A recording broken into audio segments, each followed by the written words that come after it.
I wanted to put this up as soon as I could, but I've had some troubles besides a weird mirror in my teenage son's bathroom. In fact, I told Joey that he could sleep in my room last night because I really didn't want him to lose any more sleep.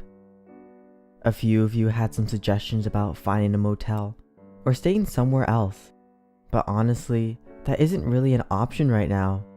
We just barely got here, and the move itself was an expense we hadn't expected to make. There's no way I can go back to Des Moines. We came here to start life over. I didn't expect to handle this sort of craziness. I guess I wasn't able to fully explain the circumstances that brought us here at first, 'cause really, all that mattered was figuring out what that damn mirror was. Everyone has been so helpful to me though, so there isn't any reason not to share my personal life, I guess. My husband Mark was a great husband for the majority of Joey's life. They went fishing, hunting, and he attended every single game that Joey had when we lived at the capital. That all changed last year, and much to my surprise, of course. Mark changed from being a loving and caring father to a vicious abuser. I didn't recognize the person I was living with anymore, and getting away was the only priority that mattered. My family lives further east, upstate in Minnesota. Not exactly a trip I can afford anytime soon.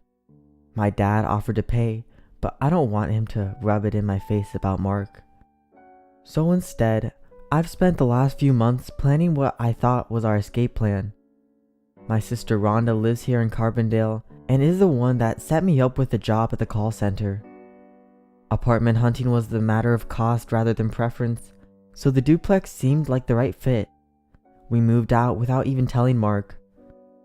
And to be honest, these first few weeks I was almost positive he was following us here. He is definitely a force to be reckoned with. I didn't want to leave him when it all happened. I loved him. And it was tough on Joey too. He didn't see the side of his father that I did there at the end, so the move seemed crazy to him. The restraining order was all the court would need to see that Joey was meant to be in my care. But it's not like we've been legally separated yet anyway. So yeah, my life is a mess right now. And Joey seeing things in the middle of the night is just not the sort of stress I need. After what I saw a few nights ago, I immediately covered up the mirror. I thought about moving it, but the thing is so big and so heavy I doubt I could. Plus, I'm not sure the landlord would be okay with that, since it's his and not mine.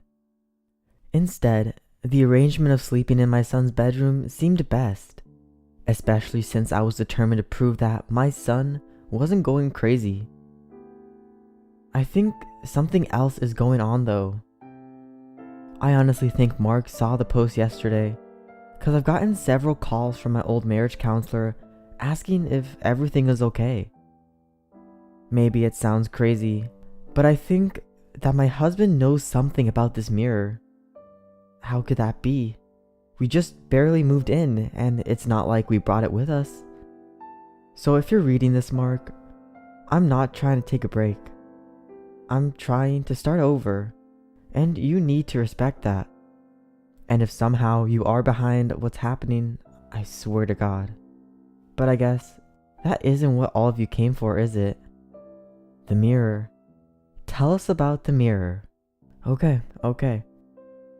So, I did set up cameras and placed a long sheet of a trash bag on the small entrance in between the gap of my son's room.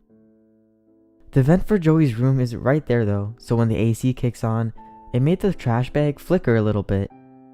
I could see just barely out of the corner of my eye the edge of the mirror. I tried not to think of it. I laid down and stared at the posters on my son's wall.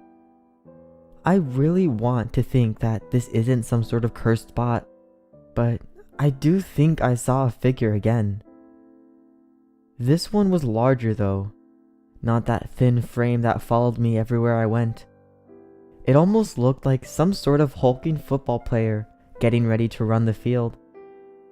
I didn't get a real good look at it until I checked the cameras this morning. I used one of the old trail cams Mark has set up on our house. Yeah, it was a bitch to connect it to our Wi-Fi, but the picture was clear. I had it facing the mirror and set up in the bathroom.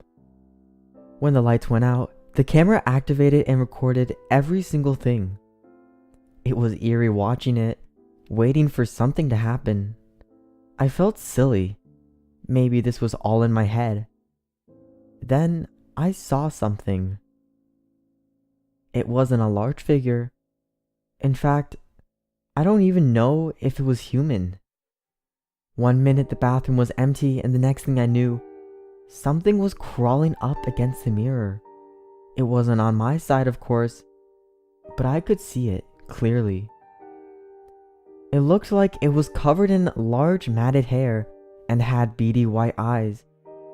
It didn't get close enough to the camera to make any sort of image clear, but it did move up the mirror and seemed to be trying to get a look at its reflection, like it was staring into my world. Except there wasn't a reflection, just an empty room. It was just a large dwarf-like monster, sitting on the edge of my sink, staring into the empty void of the world we live in. The feed died a minute later when the creature disappeared. What am I supposed to do with this? Show the cops? The landlord? Call an exterminator? I don't feel safe, and I don't know what to do except to close that room off and let Joey and I stay in the rest of the duplex until we get this resolved. I told the landlord that mirror had to go or we would move out. Then I went to work, hoping that all my problems would just go away. I got a call about an hour ago on my first 15-minute break. The landlord seemed concerned. He said there wasn't supposed to be a mirror in my apartment at all. I think I may be calling my dad soon.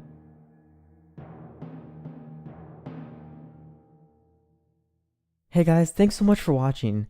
As always, leave a comment down below telling me what you liked about the video. Give it a like or a dislike depending on what you thought. If you like what you see, hit the subscribe button to get more content just like this. And as always, have a good one.